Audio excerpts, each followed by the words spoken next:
On va parler maintenant une des actualités du moment, qui est la sortie du livre d'Éric Zemmour, Le suicide français, qui rencontre un grand succès. Comment est-ce que vous analysez ce succès? Et ensuite, je vous demanderai, est-ce que vous pensez comme lui que la France s'est suicidée ou est-ce qu'il s'agit plutôt d'un meurtre? Alors,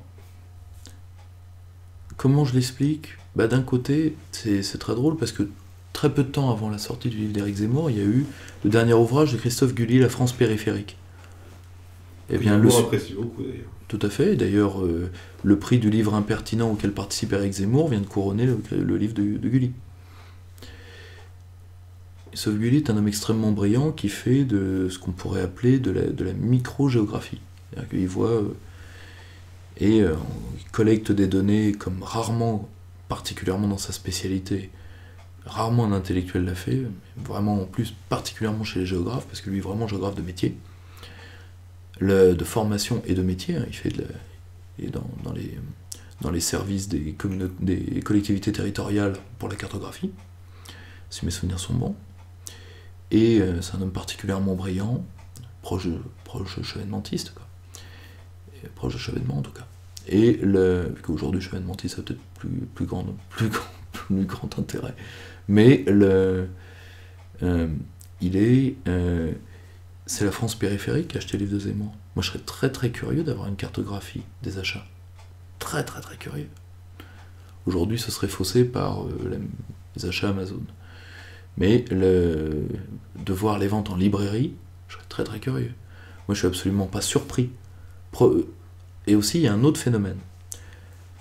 Je pense pas que tous les gens qui aient acheté cet ouvrage l'aient lu. Mais je pense qu'il y en a vraiment pas. Je dis pas que la majorité l'a pas lu, c'est pas ça. Mais il y a un attachement à la personne d'Éric Zemmour. Parce que c'est pas un politique, et que la fonction politique est décribilisée. Mais qu'il est, pour le peuple silencieux, un porte-parole identifié. Et surtout qu'il transpire le patriotisme quoi, quand on l'écoute. Par tous les ports de sa peau, oui, ça lui est bien reproché d'ailleurs. Et aujourd'hui, je crois que c'est cet ancien étudiant avec des diplômes magiques, là, comment il s'appelle, l'ancien trotskiste OCI, frère Cambadélis. Frère Cambadélis, un des anciens quelqu'un qui a beaucoup approché la MNEF à une époque, enfin bon, admettons passons, frère Cambadélis qui a dit la France se zémourise. Là, vous avez la nullité, la médiocrité du pouvoir en face de vous. C'est-à-dire, vous prenez pas un fait social comme une réalité qui vous est imposée et auquel vous devez réagir, et d'abord que vous devez analyser. Vous êtes dans la condamnation morale et dans le persiflage. Or, persifler, c'est une habitude de loser, une habitude de perdant. Cette petite vanne cynique, parfois ça peut donner des génies. Hein. Heureusement que La Rochefoucauld a raté sa carrière militaire. On n'aurait pas eu un si grand moraliste. Le problème, c'est que quand vous faites du cynisme au niveau de Cambadélis, ça tombe quand même très très vite au niveau du trottoir. Il faut être très clair. Et aujourd'hui, il y a une sorte d'hystérie qui se fait, mais qui est une hystérie... Là, j'aimerais ajouter ce point-là. Parce que beaucoup de gens me disent, pourquoi il ne l'écrase pas, Zemmour? Il pourrait. Comme vous le savez, ça touche un peu mon histoire personnelle. Vu que le procès Zemmour, je peux en parler. J'y étais. Vous avez été président de l'association de défense d'Éric Zemmour, c'est ça? Alors, les amis d'Éric Zemmour qui ont été créés à partir de son comité de soutien, et son comité de soutien, nous étions en coprésidence avec mon ami Charles Asselangul. Quelqu'un de très bien. Or, c'est Charles et moi qui avons organisé une partie de la défense avec tous nos amis et camarades du camp national, de Debout la République, du Front, de Riposte Laïque. Il y a beaucoup de gens qui sont venus. Là, on a vu une partie du camp national rassemblée. Ils ont déjà tenté de le briser. Ils n'y sont pas arrivés. Donc maintenant, ils doivent le supporter jusqu'à ce que, s'il fait une erreur, ils lui sauteront dessus, encore une fois. Mais bon, si vous voulez, il a survécu à un lynchage. C'est comme Millet. Millet, ils ont tenté de le tuer une fois, il est toujours en vie. Résultat, il a sorti ses 2 derniers ouvrages, un chez mon ami Pierre-Guillaume Deroux, l'autre chez Gallimard. Voilà. Alors que théoriquement, il voulait l'interdire de Gallimard. Eh ben, c'est raté. Fondamentalement, ce sont des tigres de papier aujourd'hui. Ils n'ont plus la puissance qu'ils avaient dans les années 80 ou 90 quand ils lançaient l'appel des vigilants, quand ils avaient pu faire perdre une partie de ses postes à Taguieff, etc. C'est terminé. Terminé. Aujourd'hui d'ailleurs, ça se voit. Avant, ils avaient des épurateurs un peu solides. Hein. L'appel des vigilants, il y avait des mecs un peu c'était, ça avait été fait par Roger-Paul Droit, qui était l'un des lieutenants de Bernard-Henri Lévy, comme d'habitude. Mais aujourd'hui, c'est délégué à Émeric Caron, quoi. Ancien représentant de produits capillaires. Tristounet. Est-ce qu'on peut pas justement analyser la présence médiatique d'Éric Zemmour, bien qu'il porte une vision patriote et donc à contre-courant du système actuel, et très critique sur le système actuel, pourtant il passe beaucoup dans les médias, on peut pas dire le contraire. Tout à fait vrai. Et son livre est quand même très mis en avant au niveau des librairies. Donc est-ce qu'on peut pas appliquer cette célèbre phrase qui dit que de tête que le capitalisme vendrait la corde qui servira à le pendre pour justement le milieu de l'édition. Comme disait le grand ancêtre, hein, parce qu'elle est de Lénine cette phrase. Elle est de Lénine aussi. Bon. Ils vendront les cordes qui serviront à les pendre. Pour 2 raisons, à mon avis, qu'on oublie souvent. Premièrement, Éric Zemmour a vécu plusieurs années au placard. Ce qu'on oublie. Et là, vous n'avez pas à me croire sur parole, interroger un de ses anciens collègues au quotidien de Paris. Pierre Jovanovic, entre autres. Éric Zemmour a toujours dit ce qu'il dit là. Il a quitté la gauche après le tournant de la rigueur, il était jeune. Hein. Il n'est pas très vieux, hein, Éric Zemmour. Hein. Il était jeune, hein. Il a quitté la Mitterrand vers entre 83 et 86. Et donc il avait compris avant tout le monde, parce que ils étaient où en 86-90, tous ceux qui s'attaquent à Zemmour aujourd'hui? Ils étaient où? Bon. Or, moi, j'en avais eu une discussion avec des amis qui l'ont connu à ce moment-là. Ils m'ont dit, mais nous, on votait platement à droite ou platement à gauche, on était tous européens, on triomphait tous dans la connerie, puis voilà. Et lui, ça lui avait valu placard. Voilà. Et pire que ça, dans les années 90, où il est interviewé, c'est une de ses premières télés, il a interviewé Jean-Marie Le Pen. Vous pouvez la retrouver. Hein. Et Jean-Marie Le Pen lui dédicace une phrase dans les années 94-95, je crois. Elle dit il n'y a que 3 journalistes qui m'aiment bien, qui sont gentils avec moi, Elisabeth Lévy, Philippe Cohen et Éric Zemmour. Je peux vous assurer que pour pourrir quelqu'un, c'était pas fait pour, hein. J'accuse personne.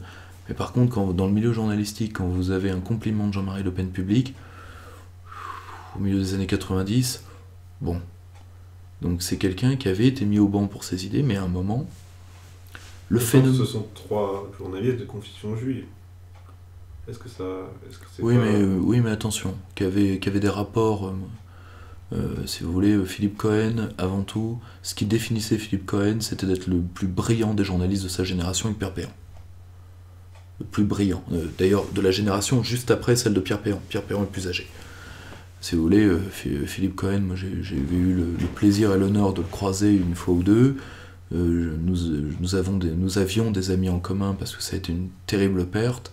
Si vous voulez, il emmerdait personne avec un moment, voilà, la rigueur, ça peut valoir pour Elisabeth Lévy, qui elle revient sur ses appartenances en permanence, mais on peut pas dire qu'Éric Zemmour emmerde tout le monde avec ça.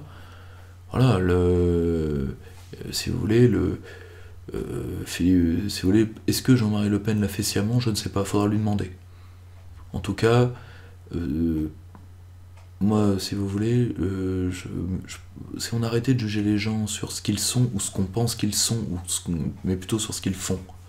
Au moment où Jean-Marie Le Pen prononce cette phrase, il sait que dans tout le champ journalistique de l'époque, il n'y a que 3 journalistes d'importance à être plus ou moins souverainistes. Et qu'Éric Zemmour et Philippe Cohen, eux, l'étaient totalement. Elisabeth Lévy l'était, c'était l'époque de la Fondation Marc Bloch, hein, c'était un peu, même un peu avant. Aujourd'hui, il faudra lui demander, si elle l'a encore. Il faudra lui demander. Pour en venir au sujet, comment analyser cette présence médiatique et ce succès? Pour une raison qui est simple, le système a aussi besoin de soupapes de sécurité. Certains disent qu'on utilise Éric Zemmour justement pour amener à la guerre civile, puisqu'il a une analyse qui est assez proche de... Si vous voulez, le gros problème à ce niveau-là, c'est qu'il faut voir de la microsociologie. C'est la promiscuité de populations qui n'ont rien à se dire qui va créer la guerre civile. Je vais vous donner un exemple assez simple. C'est comme si vous me disiez, c'est parce qu'il y a eu la radio des Mille Collines qu'il y a eu le Rwanda. Non. S'il y a eu le Rwanda, c'est qu'il y a eu deux choses. Premièrement, il y avait un terrain ethnique favorable. Et deuxièmement, parce qu'il y a eu l'incursion anglo-américaine via les fourgons de l'armée ougandaise. Et via la personne de Kagame. Donc si vous voulez, moi je suis désolé, faisons un peu de microsociologie. Allez sur le terrain, allez voir cette France périphérique, sur laquelle tout le monde crache, y compris ceux qui pensent parler en son nom. L'angoisse de la guerre civile, elle est déjà présente, et elle est présente depuis plus d'une dizaine d'années. Donc Zemmour a bon dos. La seule chose, c'est qu'il verbalise une angoisse. Il appelle à rien d'ailleurs. Il verbalise une angoisse. Et une angoisse qui est présente dans une large part de l'opinion. Ensuite, qu'il y ait eu une déformation du fait de banlieue, qui est toute récente, parce qu'avant, c'était les cadors. C'est vrai. Qu'il y ait eu une obsession musulmane d'un certain type de médias, certainement. Le problème, c'est que qui vit un déni de reconnaissance en France? Les banlieues, non. On en parle en bien ou en mal, mais on en parle tout le temps. C'est la France périphérique qui vit un déni de reconnaissance. Parce qu'aux yeux, et ça, lisez, et que ceux qui pensent ça aient le courage de lire l'ouvrage de Christophe Guilly. Ils verront que les banlieues sont inclus dans le processus économique des grandes métropoles. Contrairement à 60% de la population française qui, elle, peut crever bouche ouverte. Or Zemmour, c'est cette France-là qui a choisi Éric Zemmour. Ouais, seulement il a dit, c'est la France muette qui achète mes livres. Eh ben c'est elle la France muette. C'est elle la France muette. Et qu'on me dise que cette France-là n'est, elle, pas réellement discriminée, réellement stigmatisée. Elle n'a même pas le droit d'exister, de toute façon. Elle n'a même pas le droit d'exister. Or, le gros problème, d'ailleurs, cet entretien est enregistré au milieu de la France périphérique. Parce que moi, à titre personnel, j'en viens. Et j'en suis très fier, d'ailleurs. Donc, le seul problème, c'est que ces zones-là, qu'on vienne me dire que l'angoisse de la guerre civile n'est pas présente depuis au moins 15 ans dans ces zones-là. Voilà, c'est tout. Donc, parce que quelqu'un verbalise le problème social. Si tout allait bien, et qu'Éric Zemmour avait dit il peut y avoir une guerre civile, tout le monde aurait rigolé, or personne ne prend ça à la rigolade. Ça veut dire qu'il y a un problème qui préexiste au bouquin d'Éric Zemmour. On est d'accord jusque-là. Là, on est dans la logique pure. Donc voilà. À un moment, si vous voulez, c'est vouloir tuer l'homme qui ne fait que nommer le problème, c'est pas une bonne manière de résoudre. Et concernant son analyse, est-ce que la France s'est suicidée ou est-ce qu'il s'agit d'un meurtre? Il s'agit à la fois d'un meurtre et d'un abandon. Il s'agit d'un abandon parce que pour une large part de l'élite techno-gestionnaire particulièrement, l'énarchie, pour eux, voilà, la France, voilà, c'était un fait d'histoire, le dernier qui nous a fait... C'est terminé. Maintenant, c'est l'Europe, toutes ces conneries, etc. Pour le grand patronat, et ça je renvoie aux écrits de Daniel Acroiry sur la naissance de l'Europe, la France était une page qu'il fallait tourner. Voilà. Et c'est d'ailleurs aussi pour ça qu'une partie qu'il y a eu autant de collaborations économiques. Or, ces gens-là n'ont fait que reprendre leur projet qui a été arrêté par la guerre, puis par le retour du général de Gaulle. qui les a maintenus plus qu'en respect. C'est toute l'histoire de mon livre. Je me rappelle que les conclusions de mon livre sur la loi de 73 n'ont toujours pas été attaquées. Jamais sérieusement. D'ailleurs, je crois que c'est l'IFRI ou l'IRIS qui, dans son album 1973 qui est sorti il y a 2 ans, a validé une partie de mes conclusions. Enfin, les a d'ailleurs quasiment toutes validées. Donc, au moins, ce dossier-là est à peu près clos. Or, si vous voulez, comment je vais vous dire ça ? Si vous voulez, autant de la part d'une large part de nos intellectuels ou de notre technostructure, c'est un abandon. Parce que l'Europe va me permettre, j'y crois pas, mais va me permettre de faire carrière. Si je dis que je suis contre, je serai peut-être conseiller d'État, mais je serai jamais président de chambre, etc., etc. Donc ça, c'est l'abandon par la lâcheté. Et après, il y a une volonté consciente de détruire la France. Consciente. Par les démocrates chrétiens, par exemple. Et leurs laquais d'extrême droite, faut jamais les oublier non plus. Hein, l'ancien parti espagnol. Et les chrétiens de gauche, également. Là, vous parlez au niveau du Parlement européen. Non. Je parle au niveau de type d'homme politique. Delors, c'est pas uniquement le Parlement européen, c'est avant tout la démocratie chrétienne. C'est-à-dire, ces gens-là ont utilisé l'idéal européen parce qu'ils ne pouvaient pas régner en France, parce que le peuple français ne les aime pas. Et il y a une volonté de détruire la France. Voilà. Delors, aujourd'hui, il paraît qu'il fuit quand on lui pose la question. Il paraît qu'il fuit quand on lui pose des questions sur tout maintenant. Dès qu'il voit un journaliste, il dit j'ai rien vu, j'ai rien fait, j'y étais pas, c'est pas moi. Victor Hugo disait de Chateaubriand vieillissant, c'est triste un lion qui aboie. Là, pour le coup, on est très loin du lion, mais qu'est-ce qu'il aboie, Père Delors? Tous ces gens-là sont du même acabit. Or, ceux-là ont eu la volonté de détruire leur pays. Les intérêts économiques de certaines personnes à se mettre sous la protection germano-américaine n'auraient rien été sans ces gens-là. Et cette volonté, elle vient d'où, selon vous? Alors elle a 3 causes immédiates. Elle a 3 causes, dont 2 causes structurelles. La première cause structurelle, la structure de la parenté, la structure des familles en France étant très égalitaire. L'égalité chez nous est un mode d'un certain côté, fait partie de notre mode de vie. Les Français sont très... Ça se voit dans une multitude de comportements sociaux. Les Français sont très préoccupés par la question de la justice sociale et de la reconnaissance sociale. CF, ce que je vous ai dit avant. Hein. Les questions de reconnaissance ont fait naître des mouvements, historiquement en France, de grands mouvements de révolte, et révolte paysanne, révolte industrielle. On oublie, hein. Mais on a toute une tradition de briseurs de machines en France. Faut pas l'oublier, ça. Or, le gros problème, c'est que chez un peuple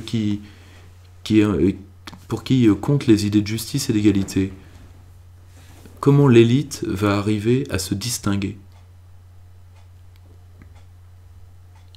C'est simple, hein, en s'éloignant. Tout simplement parce que à un moment, si vous voulez, vous méprisez d'autant plus votre peuple que c'est un peuple qui a un sens égalitaire. Un peuple qui a un sens hiérarchique, vous êtes dominant, vous dominez. Fini. Chez les Français, et c'est pas pour rien qu'ils vont enfanter des hommes comme la Boétie.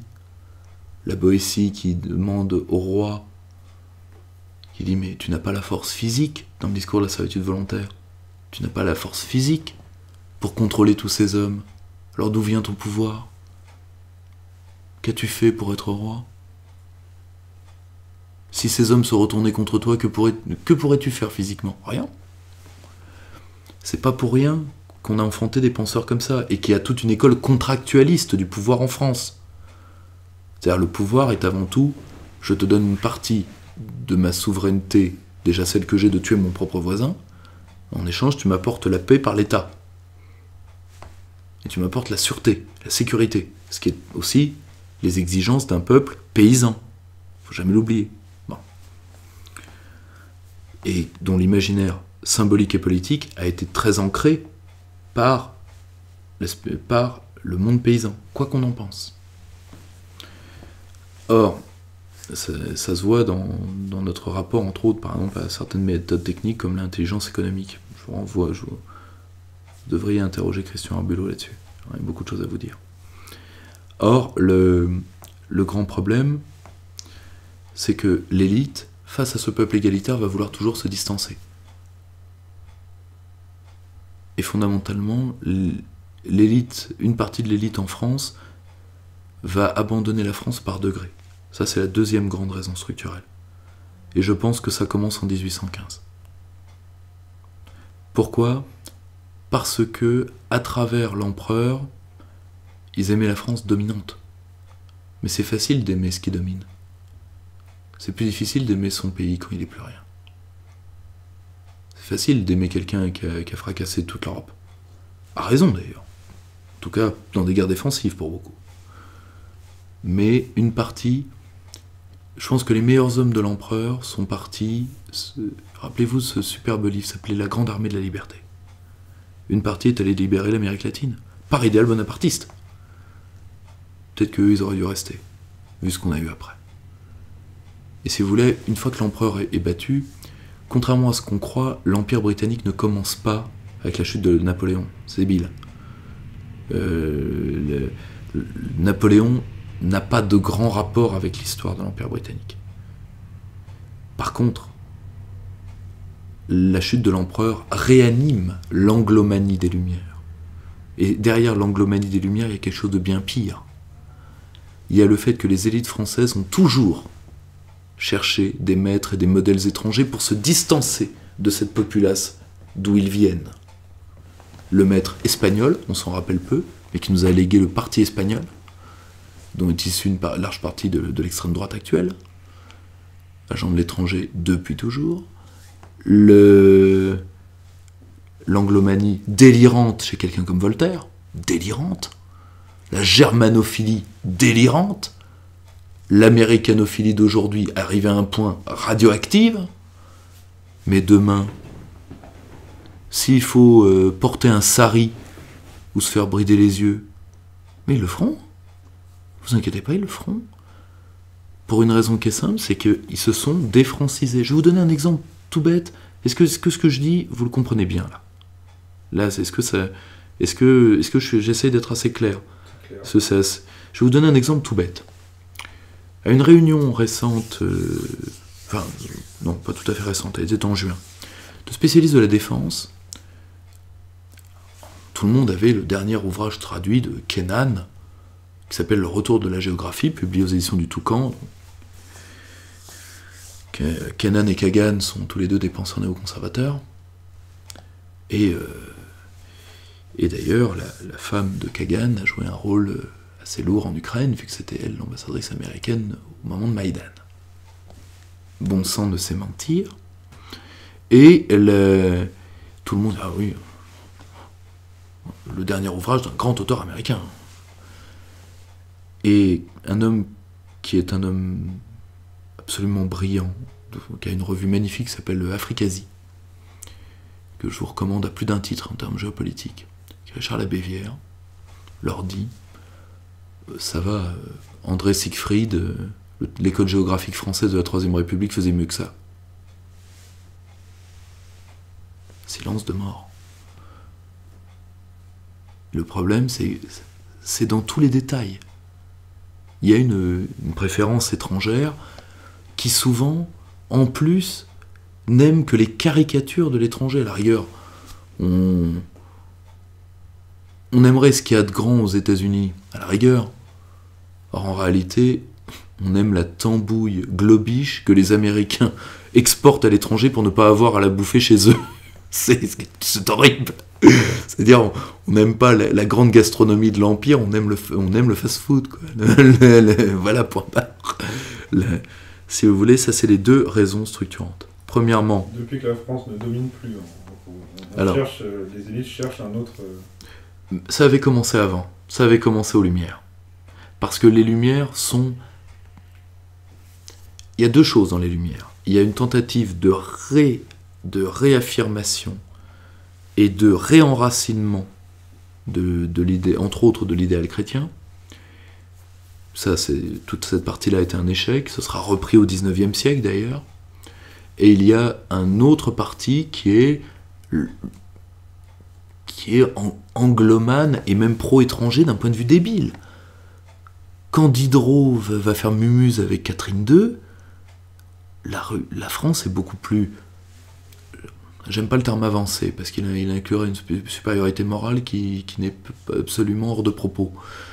Mais la France, en termes de conditions de liberté publique, etc., n'a rien à envier aux grandes tsarines, qu'on appelait parfois les cruelles tsarines. Parce que Catherine II, fallait pas moufter quand même. Hein. Faut se méfier. Hein. C'est une grande tsarine, mais quand on règne en Russie, on règne avec une certaine virilité. Pourquoi ? Parce que c'est un État-continent, tout simplement. Hein, les entités démocratiques sont des entités petites. Rousseau, Spinoza, je vous renvoie à tous ces auteurs-là, ils l'avaient écrit bien avant tout le monde. Donc il y a une préférence pour l'étranger qui est toujours en plus, qui est une préférence biaisée. C'est-à-dire que vous n'allez pas vers l'autre en tant qu'autre, vous allez vers l'autre pour pouvoir mieux persifler, parce que de votre pays. Et ça, c'est un trait de caractéristique des Lumières qui est resté. Ces deux raisons-là, fuite du modèle égalitaire, recherche d'un surmoi étranger vu que la France ne domine plus, et ça se voit en 3 dates, 1815, 1870, encore 1870 c'est plus tendancieux parce qu'après il y a eu la réforme intellectuelle et morale. Mais je dirais 1815, 1914, 1940. Surtout 1940. Et c'est pour ça d'ailleurs la haine rentrée que beaucoup portent à De Gaulle. Parce que De Gaulle les a forcés à aimer la France une dernière fois. Sous son autorité. Ils ne lui pardonneront jamais. Le problème c'est qu'ils ne peuvent pas y toucher. Bien dommage. Quoique certains essayent, hein. Mais le grand souci, c'est que ça, c'est les deux raisons structurantes. La raison conjoncturelle, c'est que le peuple français ne s'est pas soulevé depuis trop longtemps. Le peuple français est un peuple de jacquerie, de révolte paysanne et industrielle. Pourquoi ? Parce que la paysannerie et notre classe ouvrière, ils avaient leur propre génie, ils avaient leur propre, à la fois vision du monde, mais surtout, ils avaient leurs propres codes sociaux. Ils avaient leur propre monde, leurs conditions de vie autonomes. Ils ne l'ont plus. Bon. Et ça, c'est la raison conjoncturelle, c'est que pour la première fois, ils ont eu 40 ans pour défaire la France, sans que le peuple français ne moufte. Et d'un côté, quand on parle d'abandon, le peuple y a aussi participé, il ne faut pas se leurrer. Et je n'accuse personne. Le peuple, j'en suis, donc je m'accuse moi aussi. Le problème n'est pas là. La seule chose, c'est qu'il y a un abandon,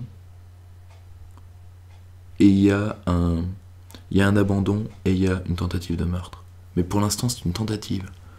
Parce que, dans le terme suicide français, quand on dit de quelqu'un que c'est un suicidé, c'est que le suicide a réussi. Or, la France n'est toujours pas morte jusqu'à preuve du contraire. Et je vous rappellerai la phrase de quelqu'un que j'aime beaucoup, qui est Pierre Boutan. Tous ceux qui ont dit que la France était morte, la France les a enterrés. Tous. Et comme je vous l'avais déjà dit, je crois, hein, à titre personnel, je le souhaite.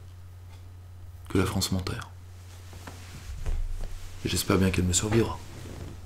Et en tout cas, on fera ce que doit pour. Ensuite, comme je vous l'ai dit précédemment, on n'est pas sûr de réussir. C'est certain.